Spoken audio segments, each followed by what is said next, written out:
नमस्कार. आपल्या सगळ्यांचे महाराष्ट्र सोशल न्यूज चॅनलमध्ये हार्दिक स्वागत. चला वळूया तर एका नवीन बातमीकडे. आजची बातमी. धुळे शहरातील गुरुद्वाराचे प्रमुख बाबा धीरज सिंग यांच्यावर मुंबई येथे खाजगी रुग्णालयात उपचार सुरू असताना त्यांचे दुःखद निधन झाले आहे.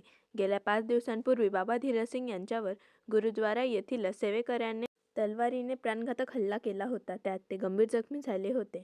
आधी त्यांच्यावर धुळ्यातील खाजगी रुग्णालयात उपचार करण्यात आला, मात्र प्रकृती अधिक बिघडल्याने त्यांना एअर ॲम्ब्युलन्सने मुंबई येथे खाजगी रुग्णालयात उपचारासाठी दाखल करण्यात आले. मात्र उपचार सुरू असतानाच बाबा धीरज सिंग यांचा मृत्यू झाला आहे.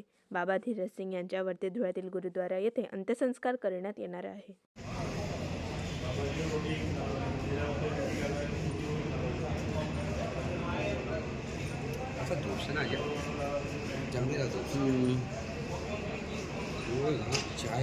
बातमी आवडल्यास चॅनलला लाईक व सबस्क्राईब करा व दररोज अशा नवनवीन बातम्या पाहण्यासाठी चॅनलला फॉलो करा. धन्यवाद.